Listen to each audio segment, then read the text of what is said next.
Hi guys, welcome back to our Forex trading levels review for the week 16th to the 20th of June. Starting with EURUSD. So here we are, you can see the levels here, 134.81 and 136.93, 137 level. We zoom out here a bit. You can see here that this 134.81 level has offered pretty good support since September 2013. So you never know, if we get down to there and we get a decent price action candle back up, we can take a long out of that level, 134.87, sort of 135 area, isn't it? Similarly, the other way would be to look for shorts, possibly down from 136, or if we break up to 137, then short back down from there, as obviously you've got this big downtrend here, which we'd be looking for a retrace into to come back down short. GBPUSD flung itself upwards last week with the news that Mark Carney was thinking about bringing an interest rate hike in on the Great British Pound earlier than expected. So that pushed the GBPUSD back up. Interesting, because I wanted to know what or how the market would respond to this news. Now we know that in fact the market likes the idea of an interest rate hike on the GBP. So that's back up at around the 169.72 to 1.70 level. So obviously on this one you'll be looking for short entries with decent bearish candlesticks to come back down here.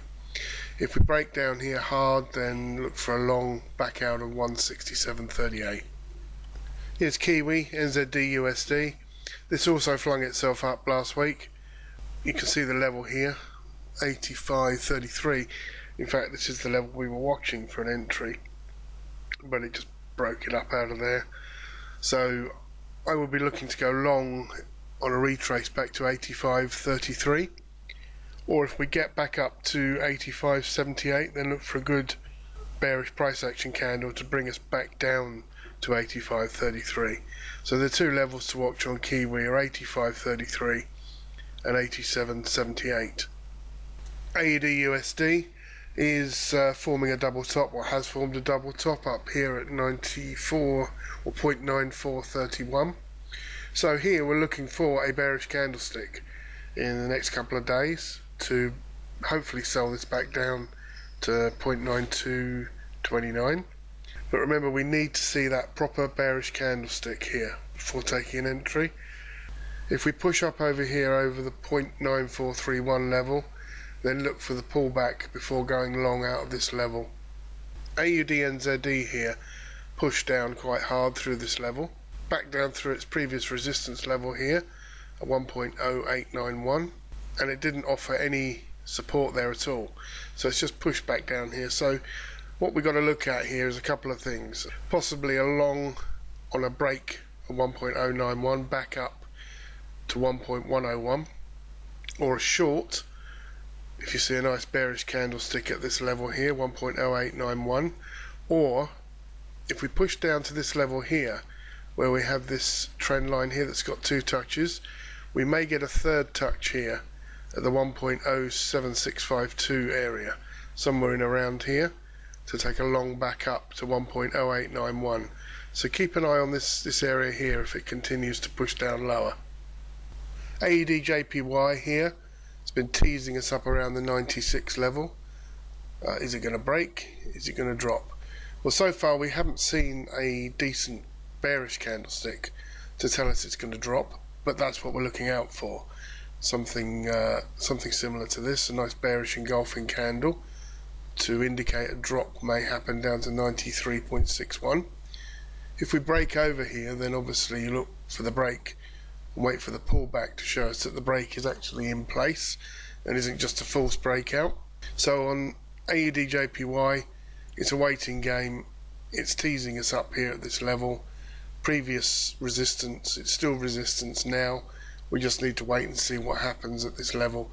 And as I said, if we get a nice bearish candlestick, then that's a short position back down to 93.61. EURAUD, you can see the levels here. We had, if we look back a bit here, you can see the previous resistance here, broke up here. Would have been nice to have seen this turn into a supporting level just here after this previous resistance at 145.37. Just hasn't happened. But what we do have is this trend line just here. This is on the daily, of course. So what we're looking for is a nice bullish candlestick out of this trend line here. On a break of this trend line, look down to 141.21 where there's previous support here. Look, nice support just here and here. So expect that to possibly act the same. So on a bullish candlestick there, you can trade that back up to, well, aiming at 145.37. What you could also look for on this, as it's close to a trend line, if we just zoom in on this a little bit, wait for it to break down under the trend line if it does, and then retest the trend line.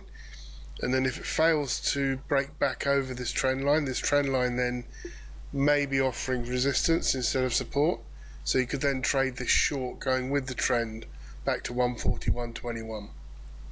EURJPY here, you can see it's stuck in the middle here, not near any particular support or resistance zones. But if we zoom out on here, let's just take a look at it, see what's offered. There is a supporting zone just here, possibly 136.50, which you could look to take a bounce off. If it bounces from there, then that's found a double bottom here at 136.50. You do have a previous resistance support level just here at 139.40. So if we trade back to either 139.40 or the one above it, 140.50, then we could look for shorts to come down from there. So this one here is just look at it every couple of days. Really, you've got to just be patient with this one. But I would say going long from 136.50 with the correct candlestick, or short from either 139.40 or 140.50 with the correct bearish candlesticks will be the play here. GBPJPY here, again this reacted with a big move up with Mark Carney's words last week about the Bank of England interest rate hike, which he's saying is going to come sooner rather than later. However, it didn't break convincingly this level. This is a strong resistance area here, isn't it? 172.65. But it didn't break this area convincingly.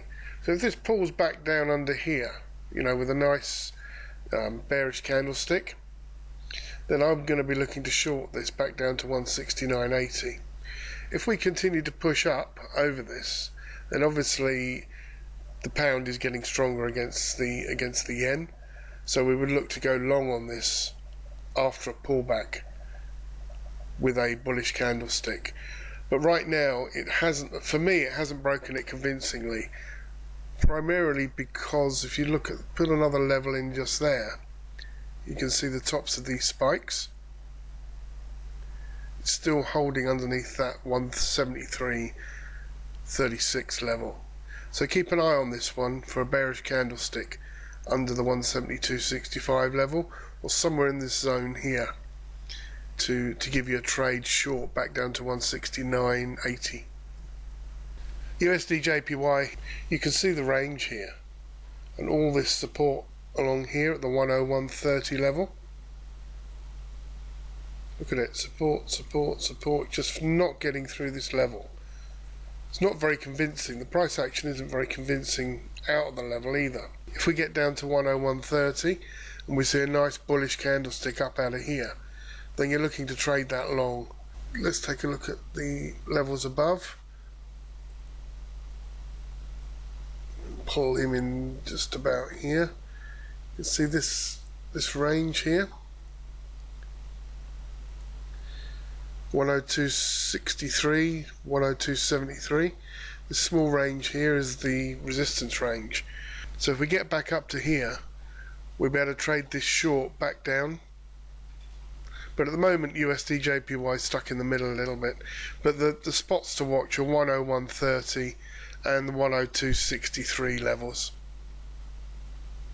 The last one we'll look at here for this week is USDCAD. You can see here the price moved up through this level here, found support here, broke it here, found support again here, then broke, and then it's found resistance into this level 109.42, and then again resistance at that same level. Underneath here where we're at now, 108.30, you've got support just here and support just here. So our key levels for USDCAD for this week are 108.30. Look for a bullish candlestick out of here to go long back up to 109.42, or if we break under 108.30, then look for a break followed by a retest of that level and then a bearish candlestick to trade back down. If we spike up to the 109.42 level, then look for a bearish candlestick at this level to trade back down to 108.30. If we break above 109.42, then obviously it's a retest of the level before looking for a bullish candlestick to go long out of that level. Coming up in news and data releases this week, Monday we have nothing, no tier 1 releases.